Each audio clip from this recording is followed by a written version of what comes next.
Fala pessoal, tudo bom com vocês? Pastor Cristian na área novamente para a nossa leitura de hoje. Hoje, leitura de 146. Estamos cada vez mais avançando na palavra de Deus. Estamos aqui, já tem um trechinho. Quase na metade, gente. Quase na metade da nossa jornada.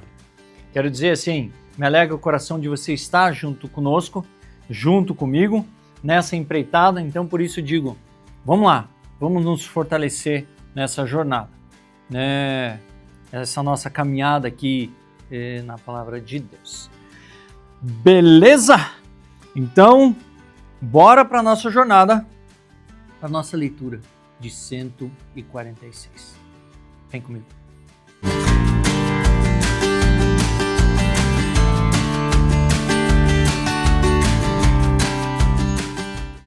Muito bem, pessoal, tudo bom? Já estamos aqui com a nossa palavra aberta. Incentivo você para estar caminhando junto conosco. Estamos aí nessa jornada de leitura. E eu fui atrás. Davi realmente não foi 40 anos. Eu estava bem equivocado. Foram, se não me engano, ali mais de 10 anos. 10, 13. Mais ou menos foi o tempo em que ele ficou foragido, fugido de Saul. Até que Saul fosse morto, né? Pelo inimigo. Tá bom? Então, tá aí. Foi esse período até que se completasse, concluísse, se manifestasse o reinado e firmasse o reinado de Davi. Ok? Então é o seguinte, vamos na nossa leitura aqui. 2 Samuel 9:1, 11, 27. Vamos ver como é que tá hoje? Hoje tá longo. Hoje tá longo. Vamos lá, vamos nos firmar nessa leitura aí. Vamos lá. Um dia, Davi perguntou: será que resta ainda alguém da família de Saul para que eu use de bondade para com ele por causa de Jonatas? E aí entra a famosa história de Mefibosete. Havia um servo na casa de Saul cujo nome era Ziba, ou Zibá. Chamaram-no, pedindo que viesse falar com Davi, e o rei perguntou: você é Zibá? Ele respondeu: sou eu mesmo, seu servo. Então Davi perguntou: existe mais alguém da família de Saul para que eu use de bondade de Deus para com ele? Zibá respondeu: ainda existe o filho de Jonatas, aleijado de ambos os pés. Então o rei perguntou: e onde está ele? Zibá respondeu: ele está na casa de Maquir, filho de Amiel, em Lodebar. Então o rei Davi mandou trazê-lo de Lodebar, da casa de Maquir, filho de Amiel. Quando Mefibosete, filho de Jonatas, filho de Saul, chegou diante de Davi, inclinou-se, prostrando-se com o rosto em terra. Davi disse: Mefibosete. Ele respondeu: aqui estou, às suas ordens. Então Davi lhe disse: não tenha medo, porque serei bondoso com você por causa de Jonatas, seu pai. Vou restituir a você todas as terras de Saul, seu pai, e você sentará sempre à minha mesa para comer. Então Mefibosete se inclinou e disse: quem é esse seu servo para que o meu senhor tenha olhado para um cão morto como eu? Então Davi chamou Zibá, servo de Saul, e lhe disse: tudo que pertencia a Saul e toda a casa dele eu dei ao neto do seu senhor. Você, os seus filhos e seus servos cultivarão a terra para ele e recolherão os frutos para que a casa do seu senhor tenha o que comer. Porém, Mefibosete, neto do seu senhor, sentará sempre à minha mesa para comer. Zibá tinha 15 filhos e 20 servos. Zibá disse ao rei: farei tudo o que o rei, meu senhor, ordena a esse seu servo. E assim Mefibosete passou a fazer as refeições à mesa de Davi como um dos filhos do rei. Mefibosete tinha um filho pequeno chamado Mica.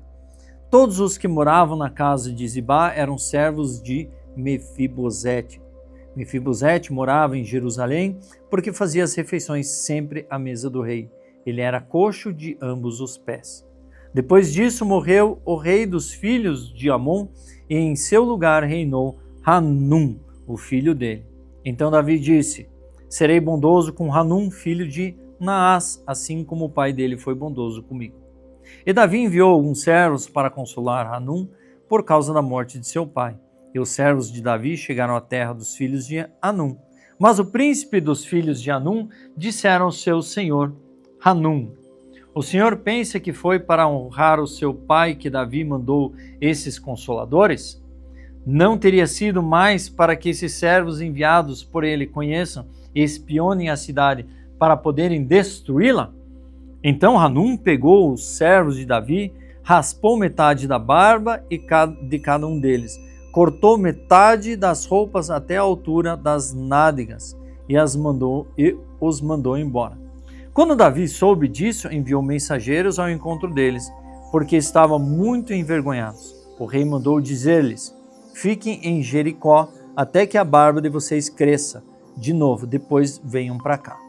Quando viram que havia despertado o ódio de Davi, os filhos de Amon mandaram mensageiros e contrataram 20.000 soldados dos sírios de Bate-Reob e dos sírios de Zobá, 1.000 soldados do rei Macá e 12.000 de Tob. Davi soube disso e enviou contra eles Joabe com todo o exército dos valentes. Os filhos de Amon saíram e se prepararam para a batalha à entrada do portão da cidade. E os sírios de Zobá e Reob e os homens de Tob e Macá estavam à parte no campo. Quando Joabe viu que a batalha estava preparada contra ele, tanto pela frente como pela retaguarda, escolheu os melhores soldados de Israel e formou uma linha contra os sírios. O resto do exército ele entregou a Abissai, seu irmão, o qual o formou em linha contra os filhos de Joabe disse a Abissai: se os sírios forem mais fortes do que eu, você virá em nosso socorro. Se os filhos de Amon forem mais fortes do que você, eu irei ao seu socorro. Seja forte, vamos lutar com coragem pelo nosso povo e pelas cidades do nosso Deus. E que o Senhor Deus faça o que achar melhor. Então Joabe avançou com o povo que estava com ele e travavam batalha contra os sírios que fugiram diante dele. Quando os filhos de Amon viram que os sírios fugiram, também eles fugiram de Abissai e entraram na cidade.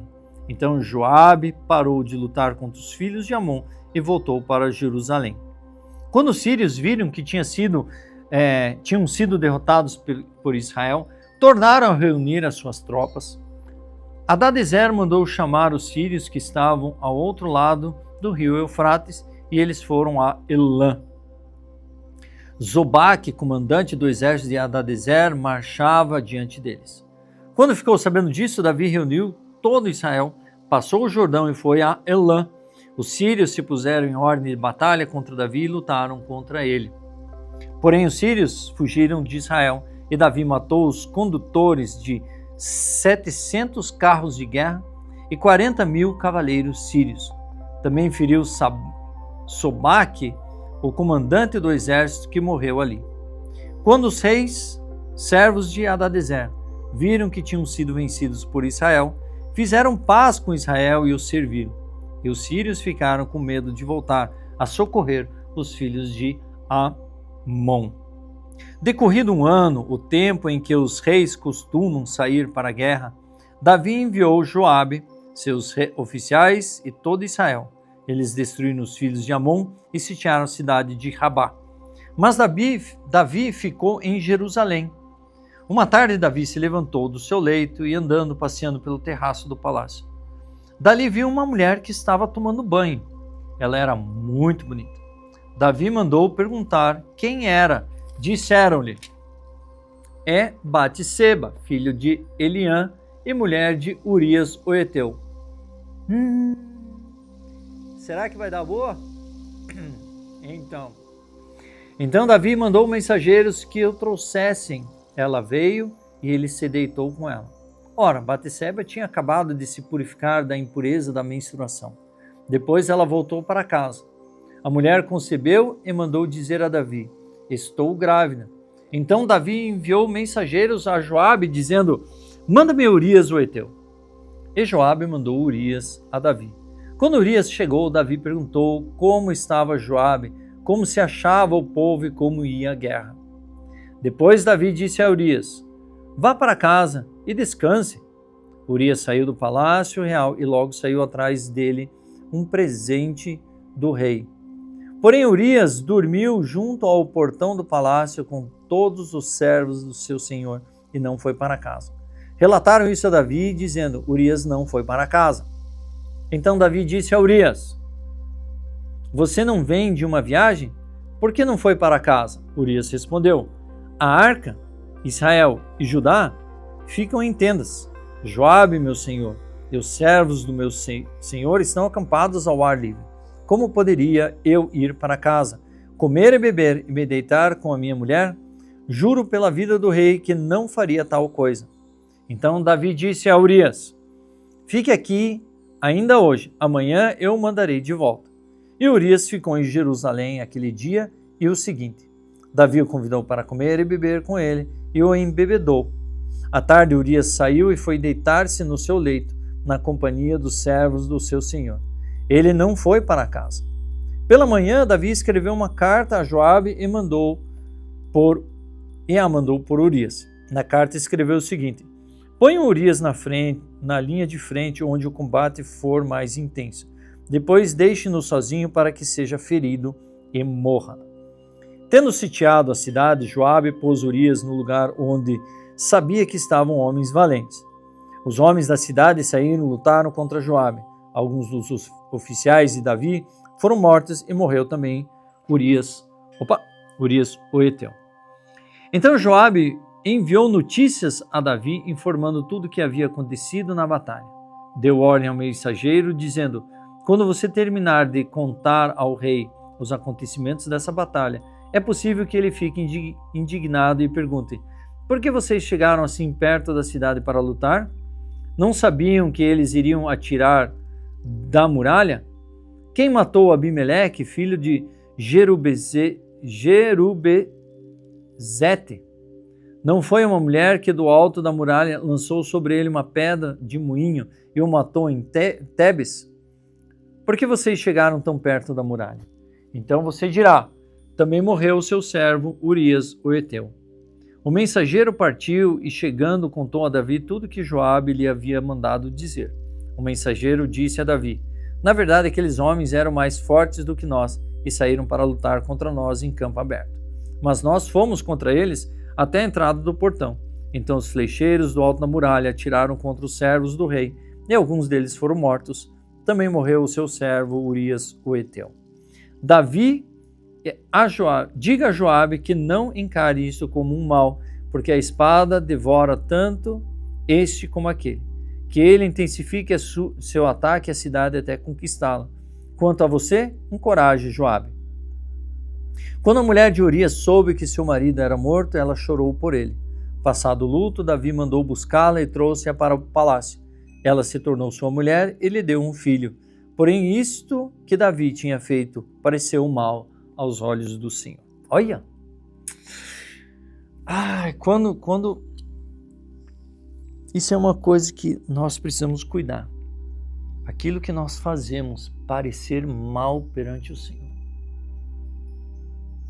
Quantas vezes a gente tem que realmente, mesmo Davi tendo feito tantas coisas, Davi tinha um coração ensinável e ele se arrependia. Ele vai se arrepender disso aqui.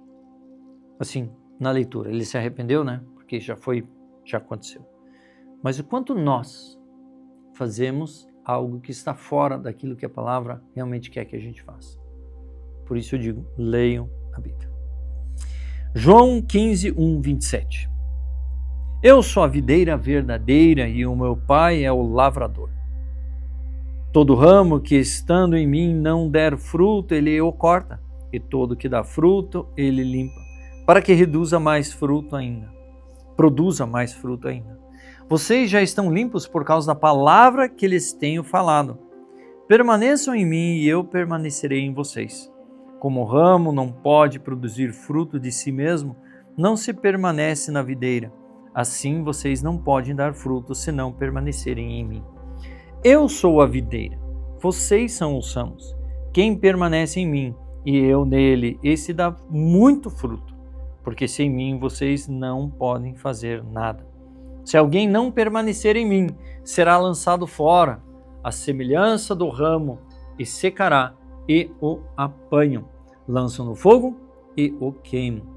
Se permanecerem em mim e as minhas palavras permanecerem em vocês, pedirão o que quiserem e lhes será feito. Olha só, se vocês permanecerem em mim e eu em vocês, aquilo que vocês pedirem, se vocês pedirem o que quiserem, porque já não é mais o meu desejo, mas é o desejo do Senhor,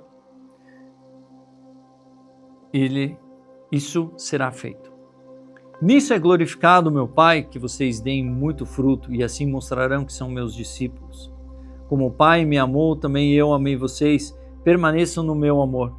Se vocês aguardam os meus mandamentos, permanecerão no meu amor, assim como também eu tenho guardado os mandamentos do meu Pai e no seu amor permaneço. Tenho-lhe dito essas coisas para que a minha alegria esteja em vocês e a alegria de vocês esteja completa. O meu mandamento é esse, que vocês amem uns aos outros, assim como eu os amei. Ninguém tem amor maior do que esse, de alguém dar a própria vida pelos seus amigos. Vocês são meus amigos, se fazem o que eu lhes ordeno. Já não chamo vocês de servo, porque o servo não sabe o que o seu senhor faz. Mas tenho chamado vocês de amigo, porque tudo o que eu ouvi do meu Pai eu lhes dei a conhecer. Não foram vocês que me escolheram, pelo contrário, eu os escolhi, os designei para que vão e deem frutos, e o fruto de vocês permaneça, a fim de que tudo o que pedirem ao meu Pai em o meu nome, ele lhes conceda. O que eu lhes ordeno é isto, que vocês amem uns aos outros. Se o mundo odeia vocês, saibam que antes de odiar vocês, odiou a mim. Se vocês fossem do mundo, o mundo amaria o que era seu, mas vocês não são do mundo. Pelo contrário, eu dele os escolhi, e por isso o mundo odeia vocês. Lembre-se da palavra que eu disse a vocês: o servo não é maior do que o seu senhor. Se perseguiram a mim, também perseguirão vocês. Se guardaram a minha palavra, também guardarão a de vocês. Tudo isso, porém, farão com vocês por causa do meu nome, porque não conhecem aquele que me enviou. Se eu não tivesse vindo e lhes falado, eles não teriam nenhum pecado, mas agora não têm desculpa do seu pecado. Quem odeia a mim, odeia também a meu Pai. Se eu não tivesse feito entre eles as obras que nenhum outro fez, eles não teriam nenhum pecado. Mas agora não somente viram, como também odiaram tanto a mim como ao meu Pai. Isso, porém, é para que se cumpra a palavra escrita na lei. Deles odiaram-me sem motivo. Quando, porém, vier o Consolador, que eu enviarei a vocês da parte do Pai, o Espírito da verdade, que dele procede, esse dará testemunho de mim, e vocês também testemunharão, porque estão comigo desde o princípio. Olha só que beleza! E assim o Espírito Santo, nós vamos ler lá em Atos, e veio o Espírito Santo e está conosco desde então. E essa era a promessa de Jesus para nós. Ok? Salmo 119, 49 e 64. Lembra-te da promessa que fizestes ao teu servo, da qual me tens feito esperar. O que me consola na minha angústia é isto, que a tua palavra me vivifica. Os soberbos zombam continuamente de mim, mas eu não me afasto da tua lei. Lembro-me dos teus juízos de outrora e me consolo, ó Senhor. De mim se apoderou a indignação por causa dos pecadores que abandonaram a tua lei. Os teus decretos são motivos dos meus cânticos. Na casa da minha peregrinação, lembro-me, Senhor, do teu nome. Durante a noite eu observo a tua lei. Isto é assim comigo, porque guardo os teus preceitos. O Senhor é minha porção e eu disse que guardaria as tuas palavras. De todo o coração imploro a tua graça, compadece-te de mim, segundo a tua palavra. Penso nos meus caminhos e volto aos meus passos para os teus testemunhos. Apresso-me, não me demoro, a praticar os teus mandamentos. Laços de perversos me cercam, mas não me esqueço da tua lei. No meio da noite eu me levanto para dar graças, por causa dos teus retos juízos. Companheiro sou de todos os que te temem e dos que guardam os teus preceitos. A terra, Senhor, está cheia da tua bondade. Ensina-me os teus decretos. E Provérbios 16, 1 a 3. O coração do ser humano pode fazer planos, mas a resposta certa vem dos lábios do Senhor. Todos os caminhos de uma pessoa são puros aos seus próprios olhos, mas o Senhor sonda o espírito. Entregue as suas obras ao Senhor e o que você tem planejado se realizará. Gente, terminamos a nossa leitura de hoje.